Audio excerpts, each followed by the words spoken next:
ఇబ్బందులు ఎదుర్కొన్నటువంటి వాళ్ళకు కూడా చేదోడు వాదనగా ఉండాలనేటువంటి స్నేహపూర్వకమైనటువంటి వాతావరణం ఈరోజు నెలకొంది.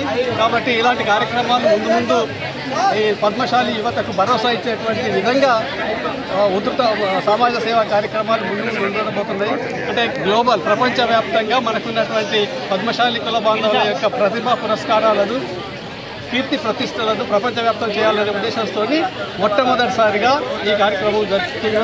ఈ కార్యక్రమానికి వచ్చినటువంటి కుల బాంధవులందరికీ మరొకసారి విజ్ఞప్తి చేస్తూ భవిష్యత్తులో తీసుకుపోయేటువంటి ప్రతి కార్యక్రమాన్ని డెవలప్మెంట్ కానీ వెల్ఫేర్ సంబంధించినటువంటి కార్యక్రమాలను దిగ్విజయం చేయవలసిందిగా కుల బాంధవులందరినీ విజ్ఞప్తి చేస్తున్నాము.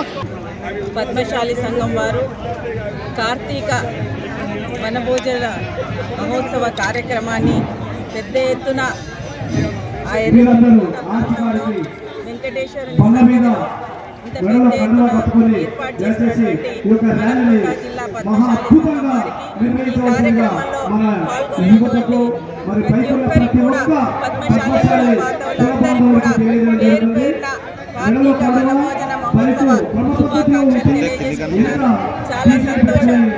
ఈరోజు పద్మశాలి కుల బాంధవులందరూ కూడా ఒక వేదికగా వచ్చే విధంగా మార్కాండేయుని ఆశీస్సులతోటి ఈ వనమహోత్సవ కార్యక్రమం జరగాలని పెద్ద ఎత్తున మొట్టమొదటిసారి హనంకొండ జిల్లా వాళ్ళు నిర్వహించడం, ఇంత సక్సెస్ఫుల్గా కుటుంబ సమేతంగా విచ్చేసినటువంటి పద్మశాలి కుల బాంధవులందరికీ కూడా హృదయపూర్వకంగా శుభాకాంక్షలు తెలియజేసుకుంటూ అన్ని ప్రోగ్రాంలు కూడా ఒక మార్కండేయ టెంపుల్ కానీ కమ్యూనిటీ హాల్ కానీ తర్వాత కొండ లక్ష్మి బాపుజీ మన విగ్రహం కానీ పెట్టుకొని మనం రాబోయే రోజులలో ఒక యూనిట్గా ఉండి అన్ని వర్గాలు అన్ని సంఘాలు అన్నీ కలిపి ఒక వేదిక మీదకి వచ్చి ఈ ప్రోగ్రాంలు ఇట్నే సక్సెస్ చేసుకుంటూ పోయి మన అన్ని హక్కులను సాధించుకుందామని ఈ సందర్భంగా తెలియజేస్తూ